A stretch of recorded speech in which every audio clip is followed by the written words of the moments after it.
அவகிட்ட நடந்தது எல்லாத்தையுமே சொல்லுங்க. எங்க அண்ணன் உங்ககிட்ட சொன்னது எல்லாமே பொய். எனக்கு நடந்தது ஃபேக் மேரேஜ். டிவோர்ஸ் அப்ளை பண்ணிருக்கோம். சீக்கிரமே டிவோர்ஸ் கிடைச்சிடும் சொல்லுங்க. எல்லா உண்மையும் சொல்லிடுங்க.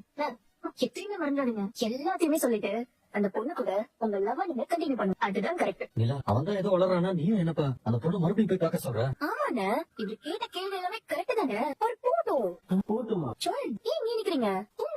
அந்த பொண்ணு கிட்ட எல்லாம் உண்மையை சொல்லுங்க. இப்பவே கண்ணு கட்டுது. நீங்க சொல்றீங்களா இல்ல நான் சொல்லவா? இல்ல நீங்க சொன்னா கரெக்டா இருக்காது. அந்த பொண்ணு நீங்க சொன்னா கூட நம்ப மாட்டா. இதுவே நான் போய் சொன்னேன்னு வச்சுக்கோங்க, அந்த பொண்ணு கண்டிப்பா நம்புவா. இதனால ட்விஸ்ட் மேல ட்விஸ்ட் இருக்கு. நான் போய் நடந்த எல்லா உண்மையும் சொல்லிடுறேன். வீட்டுல எனக்கு கல்யாணம் ஏற்பாடு பண்ணாங்க.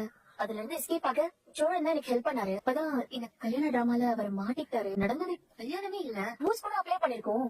அவர் உங்ககிட்ட பொய்யெல்லாம் சொல்லி ஏமாத்தல அப்படின்னு சொல்லிடுறேன். அவர் நிஜமாவே உங்களை லவ் பண்றாரு கூட சொல்லிடுறேன்.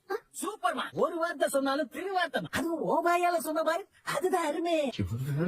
இப்படியா வெட்டியா நின்னு பேசிருந்தீங்கன்னு வைங்க, அந்த பொண்ணு கதவை சாத்திட்டு தூக்கல தூக்கி செத்துட்டு போயிட போறா. அப்புறம் வாழ்க்கை பூரா உனக்கு ஜெயில் தான் கலிதான். இந்த பாரு, உங்களோட கம்பெனிக்கு ஆள் இல்லைன்னு சொல்லி எங்க எல்லாம் போட்டு விட்டுறாத. எனக்கு வேற ஜெயில் சாப்பாடு விட்டுறாது. சொன்ன மாதிரி அந்த பொண்ணு அப்படி ஏதாவது பண்ணிக்க போறா? அப்பெல்லாம் ஒண்ணும் ஆகாதுண்ணா. என்னடா ஆகாது? அதான் அவனுக்கு சேகரங்களா வந்து கத்திட்டு போறானுங்க. இல்ல இங்க வந்து கத்துறானுங்க. இதுல கேங் வேற வச்சிருக்கானுங்களா? அந்த கதவை திறந்து பார்த்தா தானே தெரியும் அந்த பொண்ணு இருக்குதா செத்து போச்சான்னு. அப்பா நீங்க வேற ஏன்பா சும்மா ஏதாவது சொல்லி பயமுறுத்திட்டு இருக்கீங்க? அந்த பொண்ணு நேற்று வீட்லயே அப்படி எழுதுச்சு. நான் சமாதானம் பண்ணி அனுப்புறதுக்கே ரொம்ப கஷ்டமா போச்சு. இப்ப ஏதாவது தப்பான முடிவா எடுத்துட்டு போறா? ஏன் இருக்காது? ஏற்கனவே நம்ம வீட்டுல இருக்கிற சாபம் எல்லாம் பார்த்தாரா? இதுல ஒரு பொண்ணு தற்கொலை பண்ணிக்க தூண்டின சாபம் வேற நமக்கு வரணுமா? நீ வேற என்ன கடத்தலா பேசிட்டு இருக்க? இது ஏன் பிரச்சனை? நான் பாத்துக்கிறேன்.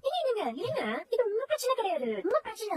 நீங்க சொன்னது கரெக்டுங்க. இந்த பொண்ணு இப்ப கோமா போய் ரூம லாக் பண்ணிட்டு இருக்கிறதுக்கு காரணமே உங்க கல்யாணம் ஆச்சுங்கிற வருத்தம் தான். உங்களுக்கு கல்யாணம் ஆகல அந்த பொண்ணுக்கு தெரிஞ்சிச்சுன்னா அவன் நார்மல் ஆயிடுவா. இந்த விஷயத்த நீங்க போய் சொன்னா அவ கண்டிப்பா நம்ப மாட்டாங்க. ஏதோ போய் சொல்லி சமாளிக்கிறீங்கன்னு நினைப்பாங்க. ஆனா நான் சொன்னதா கரெக்டா.